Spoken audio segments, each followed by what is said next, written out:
참미예수님 하우현 성당 주임신부 윤영민 요셉입니다. 네, 오늘은 예비신자교리서 제14과 천주의 성모 복되신 동정 마리아 이 과를 하도록 하겠습니다. 네, 일단은 저희 주교제인 예비신자교리서 제14가를 참고하시면 되고요. 보조교재로 쓰고 있는 카톨릭 영상교리의 내용은 9번이죠. 9번에 성모 마리아라는 이 챕터가 메인으로 도움을 줄 수 있고, 그리고 이외에도 30번의 성인 공경이라는 것, 지난번에도 이 부분을 좀 보라고 말씀드렸는데 보신 분들은 안 보셔도 되겠죠. 그리고 41번의 국주기도, 이렇게 세 가지 동영상을 참고로 확인하시면 되겠습니다. 네, 시작 기도로 예비신자교리서 121쪽에 있는 성경 구절로 시작하도록 하겠습니다. 성부와 성자와 성령의 이름으로 아멘. 천사가 마리아의 집으로 들어가 말하였다. 은총이 가득한 이여 기뻐하여라. 주님께서 너와 함께 계시다. 이 말에 마리아는 몹시 놀랐다. 그리고 이 인사말이 무슨 뜻인가 하고 곰곰이 생각하였다. 천사가 다시 마리아에게 말하였다. 두려워하지 마라, 마리아야. 너는 하느님의 총애를 받았다. 보라, 이제 네가 잉태하여 아들을 낳을 터이니 그 이름을 예수라 하여라. 그분께서는 큰 인물이 되시고 지극히 높으신 분의 아드님이라 불리실 것이다. 주 하느님께서 그분의 조상 다윗의 왕자를 그분께 주시어 그분께서 야곱 집안을 영원히 다스리시리니 그분의 나라는 끝이 없을 것이다. 마리아가 천사에게 저는 남자를 알지 못하는데 어떻게 그런 일이 있을 수 있겠습니까? 하고 말하자 천사가 마리아에게 대답하였다. 성령께서 너에게 내려오시고 지극히 높으신 분의 힘이 너를 덮을 것이다. 그러므로 태어날 아기는 거룩하신 분, 하느님의 아드님이라고 불릴 것이다. 네 친척 엘리사벳을 보아라. 그 늙은 나이에도 아들을 잉태하였다. 아이를 못 낳는 여자라고 불리던 그가 임신한 지 6달이 되었다. 하느님께는 불가능한 일이 없다. 마리아가 말하였다. 보십시오. 저는 주님의 종입니다. 말씀하신 대로 저에게 이루어지기를 바랍니다. 성부와 성자와 성령의 이름으로 아멘. 네, 시작 기도로 오늘 루카복음의 내용을 잠깐 봤는데요. 마리아가 천사에게 저는 남자를 알지 못하는데 어떻게 그런 일이 있을 수 있겠습니까? 이 구조를 통해서 이 성모님의 이 예수님 잉태가 어떤 인간의 육체적인 어떤 관계에 의해서 일어난 일이 아니라는 것을 얘기해주고 있고, 그리고 성령께서 너에게 내려오시고 지극히 높으신 분의 힘이 너를 덮을 것이다. 그러니까 성령의 힘에 의해서, 성령의 작용에 의해서 이루어진 일이라고, 역사에 의해서 이루어진 일이라는 얘기를 하고 있죠. 어떻게 그런 일이 일어나는지는 하느님께서 하시는 일이다. 하느님께는 불가능한 일이 없다. 이렇게 얘기하고 있는 겁니다. 그래서 이 부분을 가지고 우리가 우리가 몇 가지 성모 교리를 생각할 수 있는데, 그 부분에 대해서는 이제 차츰 제가 이 구절을 한번 기억을 하시고 다음에 성모님에 관련된 그 4대 교리를 중심으로 이 과가 구성이 되어 있어요. 그래서 그 과를 할 때 하나하나 설명을 해드리도록 하겠습니다. 그리고 이외에도 은총이 가득하시니여 기뻐하여라. 주님께서 너와 함께 계시다. 이 부분도 조금 기억을 해두시면 좋겠습니다.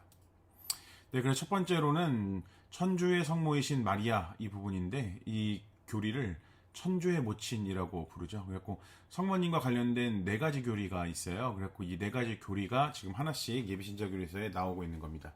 처음으로 천주의 성모이신 마리아고, 저희가 보통 부를 때 천주의 모친, 이 천주의 모친 교리라고 이렇게 부르죠. 천주의 모친이라는 건 하느님의 어머니라는 거죠. 보통 뭐 저희가 테오토코스라고 부를 수도 있고, 이거는 어쨌든 하느님의 어머니라는 어떤 이야기인데, 그것을 간단하게 이렇게 표현하는 겁니다. 그래서 성모 마리아께서는 예수 그리스도의 어머님이십니다. 이거는 뭐 성경에도 나와 있고 분명하죠. 그래서 굳이 제가 크게 설명을 해드릴 필요는 없고, 그렇기 때문에 교회는 마리아를 참으로 천주의 성모라고 고백한다. 이 정도만 좀 제가 말씀을 드리면 될 것 같아요. 그러니까 하느님의 어머니시다. 성모 마리아가 하느님의 어머니, 예수님의 어머니이기 때문에 하느님의 어머니다. 그러니까 천주의 성모. 근데 이제 그러니까 성부 하느님의 어머니 개념이라고 보기는 좀 이상하잖아요. 그러니까 성자의 어머님, 약간 조금 뭐랄까 오해가 있을 수 있고 그런 부분이 있기 때문에 보통 저희가 천주의 성모 이렇게 표현을 하는 부분이 있게 되는 거죠. 그러니까 보통 그림을 보시면 그래서 항상 아기 예수님을 이렇게 안고 있는 성모님의 모습이 있고, 다른 성당들이나 이렇게 성진에 가시면은 성모상과 함께 아기 예수님이 있는 경우들이 있어요. 그래갖고 쉽게 말하면 예수님, 특별히 아기 예수님과 성모님은 뗄래야 뗄 수 없는 그런 관계를 가지고 있다는 것을 또한 표현하는 거죠.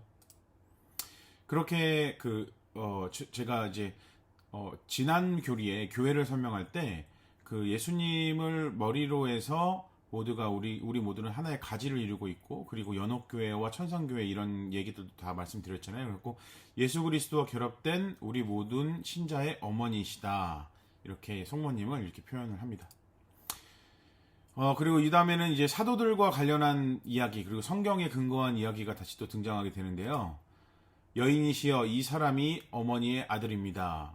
이렇게 그 십자가 위에서 돌아가시기 직전에 사도 요한에게 이런 말씀을 하세요. 그리고 이어서 그 제자에게 이분이 네 어머니시다 하고 말씀하셨습니다 라고 이렇게 돼 있죠. 그 요한복음에 나와 있는 이 구절인데, 그러니까 예수님께서 돌아가시기 직전에 성모님을 요한에게 맡기는 어떤 그런 구절이라고 볼 수 있죠. 분명하게 예수님께서는 이 사람, 그러니까 당신이 그 성모의 아들이라고 밝히고 있고, 그리고 제자에게 이 성모님이 그 내 어머니시다라고 하면서 이제 어머니처럼 모실 것을 얘기해주고 있죠. 그렇기 때문에 이런 내용을 근거로 그날부터 사도들은 마리아를 어머니로 공경하였고, 그 제자들은 물론 초대 교회부터 오늘에 이르기까지 가톨릭 교회에서는 그리스도의 당부에 따라 성모 마리아를 교회의 어머니로 공경하고 있습니다. 이렇게 돼 있죠. 그러니까 성경에 근거가 있고, 그리고 저희는 그 가톨릭 교리는 개신교와 달리 성경과 성전이 있다고 그랬잖아요. 이 성전이라는 것은 사도들 그리고 초기 교회부터 이어왔던 그런 거룩한 전승이라고 설명을 해드렸어요. 그래서 그 초대교회가 간직하고 있던 그런 내용들, 특별히 성모님을 어머니로 공경하고 사도들이 그렇게 공경했던 그것을 오늘날 우리 교회, 가톨릭 교회 안에도 꾸준히 이어오고 있는 거죠. 2000년 동안. 그래서 이것을 우리가 성모 신심이라고 이렇게 부르게 되는 겁니다. 그 다음에 원죄 없이 잉태되신 마리아, 이것을 조금 어려운 말로 무염시태 이렇게 부르는데, 가브리엘, 제가 처음에 이제 성경 구절을 잘 기억을 하라고 말씀드렸잖아요. 가브리엘 천사가 마리아에게 은총을 가득히 받으신 이라고 인사했죠.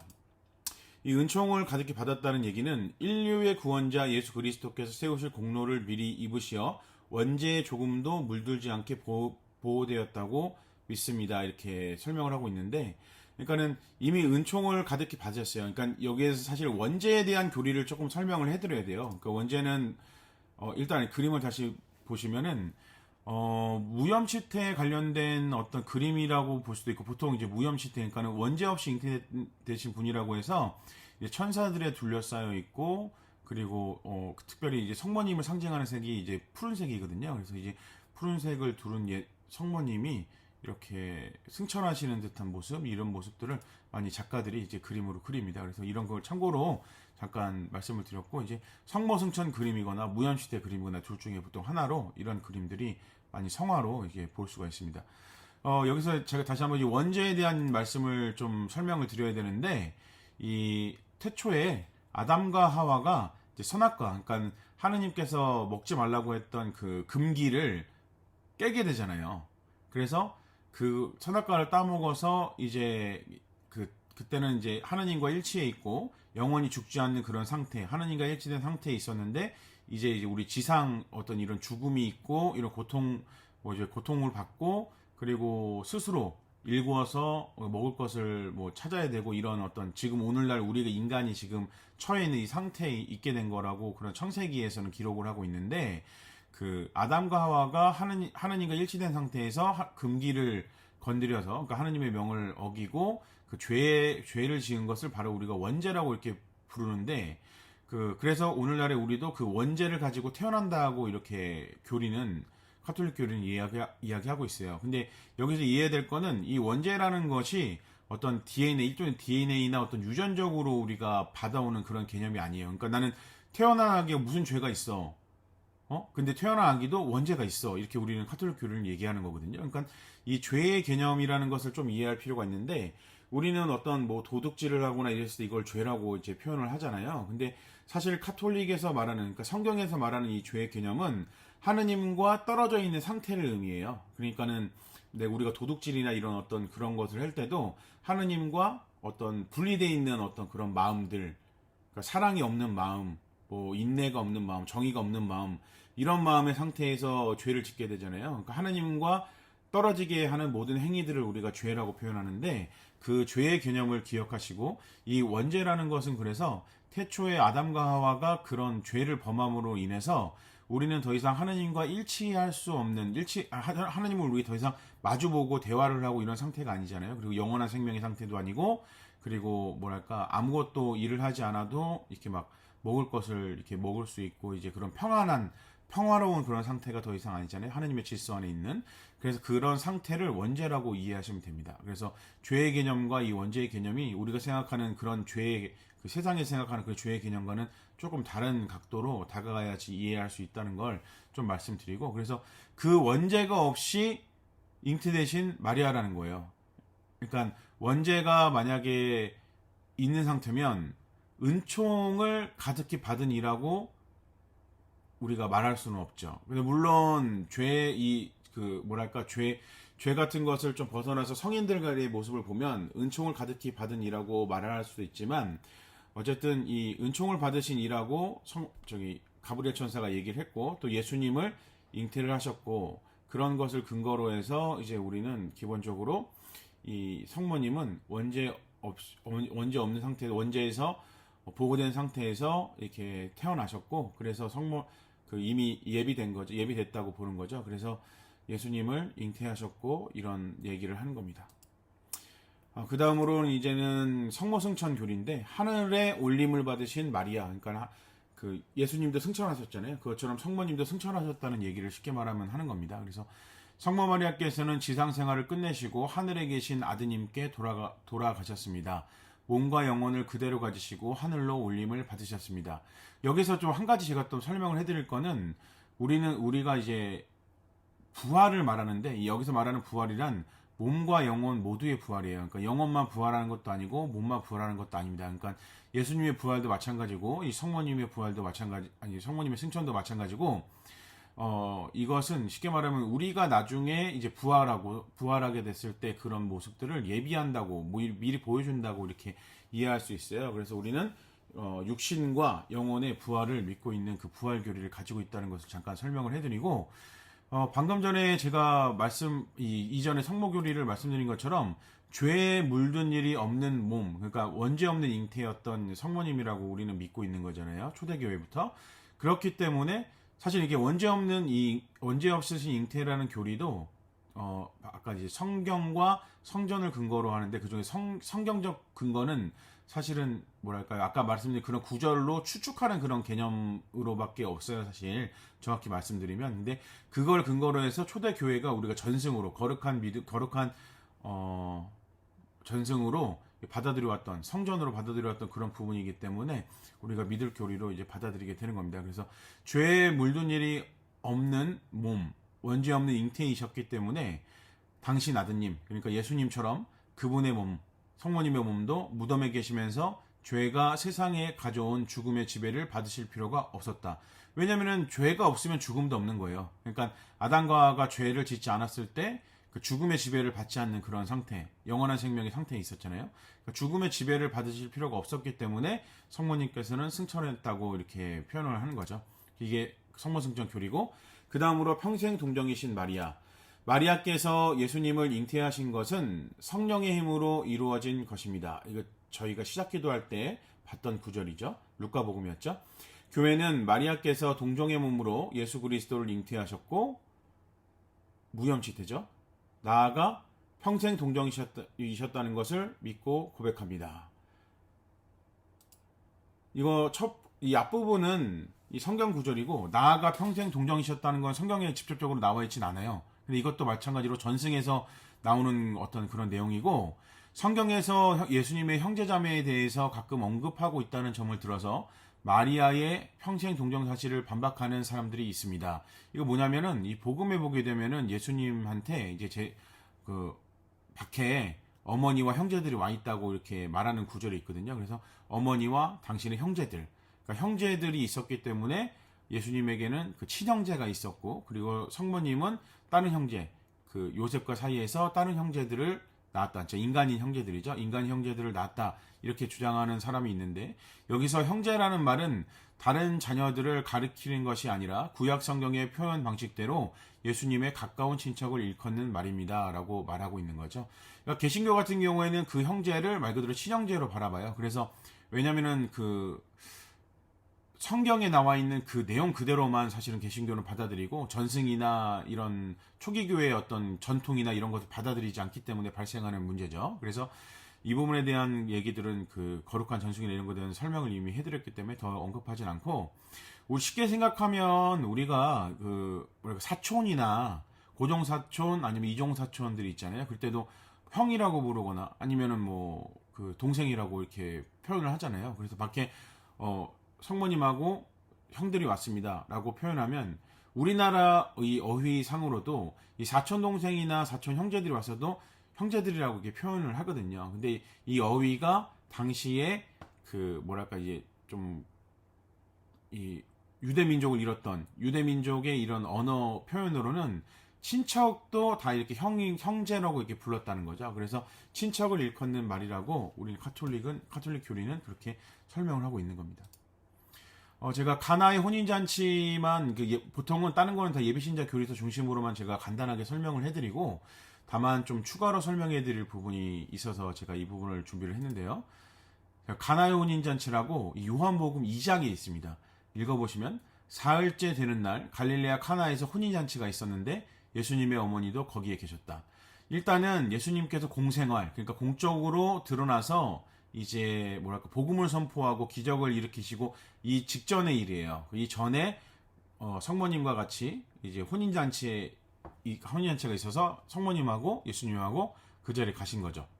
그런데 포도주가 떨어지자, 잔치에는 이 당시에 포도주라는 거는 아주 기본적인 거예요. 그러니까 우리가 어디 혼인잔치 같은 데 갔을 때 당연히 국이 있고 밥이 있고 이런 기본적인 것들이 있잖아요. 물이 있고, 거의 포도주는 물과 같은 개념이라고 이해하시면 돼요. 반드시 유럽에서, 특히 유럽이나 이런 문화에서 식사할 때 반드시 필요한 것. 그래서 포도주가 근데 혼인잔치였는데 떨어졌단 말이에요. 이건 있을 수 없는 얘기거든요. 그러니까 손님들한테 또 손님에 대한 어떤 그 숫자를 파악을 제대로 못했거나 이런 굉장히 곤란한 상황이 발생하게 된 건데, 예수님의 어머니가 예수님께 포도주가 없구나라고 이렇게 말씀하셨다고 이렇게 얘기하고 있는 거죠. 예수님께서 어머니에게 말씀하셨다. 여인이시여 저에게 무엇을 바라십니까? 아직 저의 때가 오지 않았습니다. 그러니까 무엇을 바라고 성모님께서 말씀하셨는지를 얘기해주고 있는 거죠. 이제 성모님께서는 분명하게 이 예수님 아직 기적을 일으킨 적이 없어요. 성경상으로는. 물론 뭐랄까요, 그냥 유년 시절에 어떤 뭐 다른 어떤 외경이라고 하죠. 그런 복음들을 보게 되면은 뭐 새를 낳게 하고 뭐 이런 구절도 있긴 하지만 어쨌든 예수님이 그런 기적을 일으키실 수 있는 어떤 존재라는 것을 성모님은 인식하고 있다는 얘기죠. 그래서 예수님도 그것을 알고 내가 이 뭐랄까 이 위험한 상황 뭐라고 해야 되죠? 그러니까 이런 곤란한 상황, 이제 혼주의 곤란한 상황을 모면하게 해달라는 것을 이해를 하신 거죠. 그래서 여인이시여 저에게 무엇을 바라십니까? 아직 저의 때가 오지 않았습니다. 라고 말씀하십니다. 아직 공생할 때가 되지 않았기 때문에 기적을 일으킬 수 없다고 이렇게 말씀을 하시는 건데, 여기서 성모님께서는 뭐라고 하시냐면 무엇이든지 그가 시키는 대로 하여라 라고 이렇게 얘기를 해요. 그러니까 사실 직접적으로 예수님께 기적을 일으키라 이런 얘기를 하는 게 아니죠. 그러니까 모든 것은 결론적으로 말씀드리면 모든 것은 예수님의 뜻에 맡기는 거예요. 우리도 그렇죠. 우리도 약간 예수님이나 하느님께 어떤 부탁을 하거나 청원 기도를 할 수는 있지만 결과적으로 그것을 해주고 안 해주고는 전적으로 그 주권은 하느님께 있다는 것에 대한 인지도 성모님께서는 지금 하고 있다는 거죠. 그래서 예수님이 일꾼들에게 결국 물독에 물을 채워라 라고 이렇게 말씀하시고, 그래서 그 물독에 물을 채웠는데 그게 다 포도주로 변해됐다는 것이 바로 이 카나의 혼인잔치에서의 예수님의 첫 번째 기적이라고 성경에서 전하고 있는 겁니다. 요한복음에서. 그래서 이렇게 예수님께서는 처음으로 갈릴레아 카나에서 표징을 일으키시어 당신의 영광을 드러내셨다.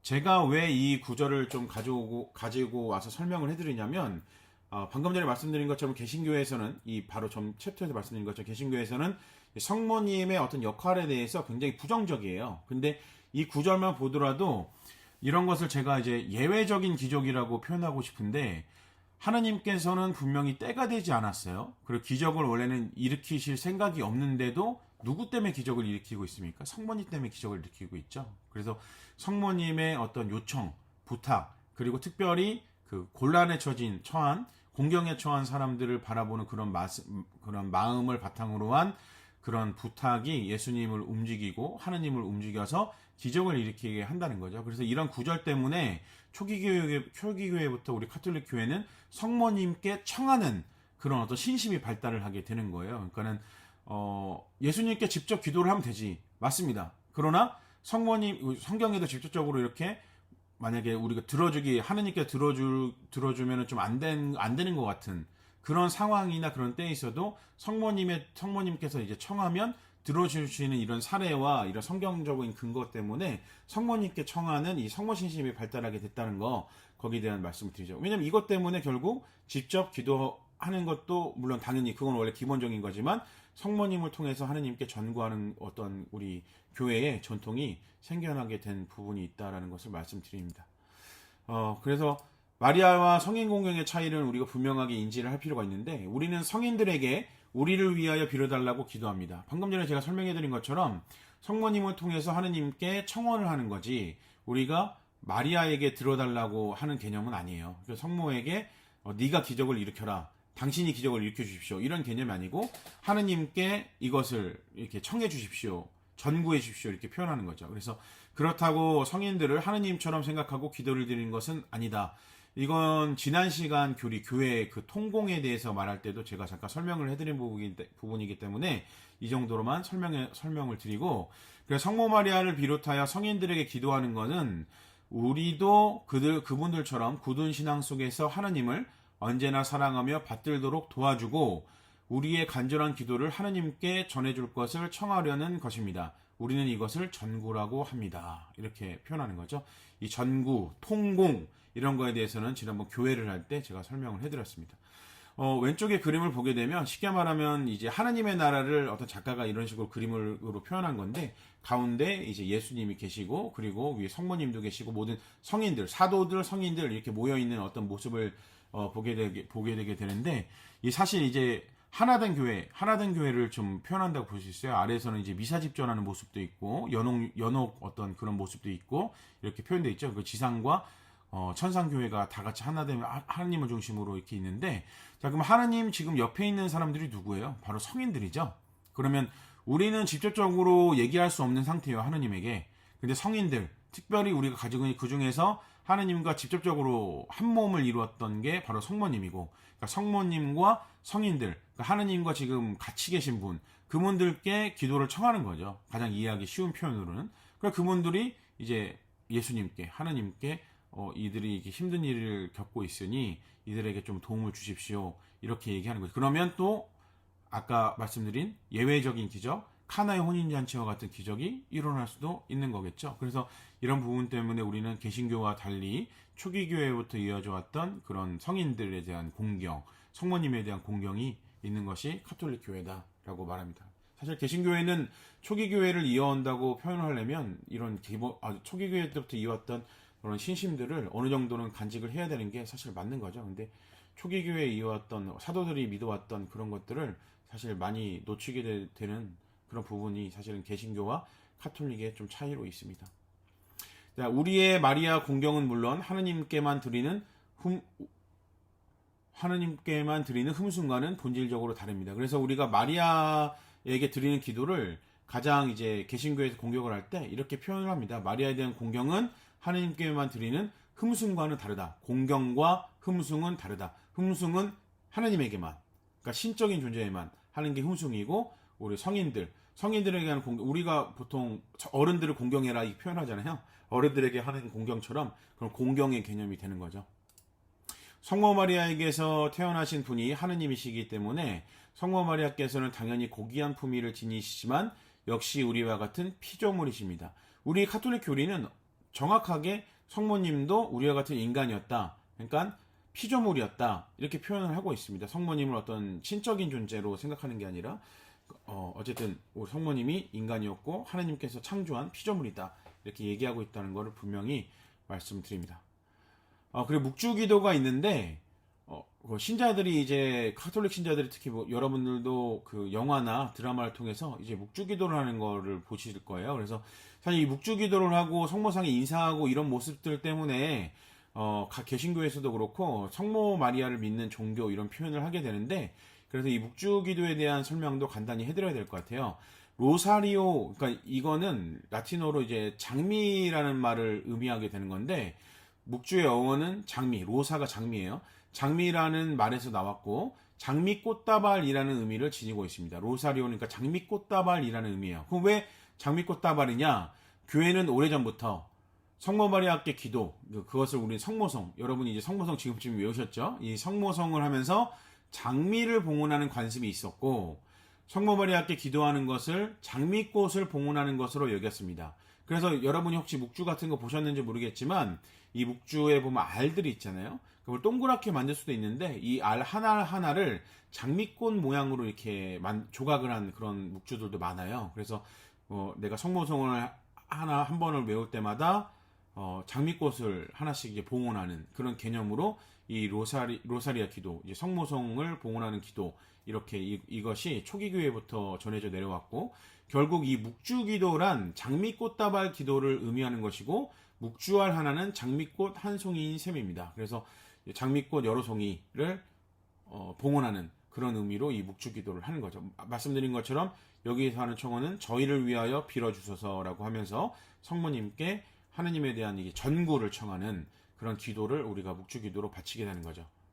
묵주기도는, 이 묵주기도의 내용은 제가 이제 카톨릭 영상교리, 제가 처음에 말씀드린 그 과를 한번 참고를 하시면 묵주기도 하는 방법에 대한 묵주기도의 내용이나 그런 거에 대한 내용이 동영상이 있기 때문에 그것을 참고하시고, 인터넷에 보시면은 묵주기도 하는 방법에 대한 것은 많이 나와요. 그래서 특별히 제가 그냥 하나만 가져왔는데, 제가 이거를 다 설명해 드릴 필요는 없고, 그 카톨릭 영상교리나 그런 내용을 한번 참고를 해보시고, 이런 식으로 묵주기도가 이루어진다 라고 보시면 되고, 한번 혹시 이 묵주기도 하는 법에 대해서는 네이버 이런 데다 검색을 해보시면 나오니까 한번 찾아보시면 되겠습니다. 그리고 이 묵주기도를 할 때 우리는 환희의 신비, 고통의 신비, 영광의 신비, 빛의 신비라는 게 있어요. 각 이 신비마다 또 하나님과 관련된 어떤 신비를 묵상하는 거거든요. 그래서 그런 부분을 묵상하면서 성모성을 바치는 이것이 묵주기도다라는 간단하게 이렇게 설명을 해드리도록 합니다. 자, 그래서 정리해 봅시다를 마지막으로 간단히 보게 되면, 교회는 2000년 동안 성모 마리아를 천주의 성모, 우리의 어머니, 교회의 어머니시라고 공경해 왔습니다. 우리가 성모 마리아를 공경하는 또 다른 이유는 그분께서 신앙에서 하느님의 뜻을 따르는 순명에서, 하느님께 향하는 사랑에서, 하느님께 모든 것을 바치는 봉헌에서 우리의 모범이 되시기 때문입니다. 이 우리의 모범이 되시는 분에 대한 챕터는 제가 다루진 않았어요. 근데 우리가 신앙의 가장 모범이 되는 걸 우리가 성모님이라고 이렇게 표현을 보통 합니다. 그리고 특별히 제일 처음에 보셨던 그 부분에도 하느님께는 불가능한 일이 없다 했을 때 주님의 뜻이 그대로 저에게 이루어 주시길 빕니다 하고 바로 순종하시죠.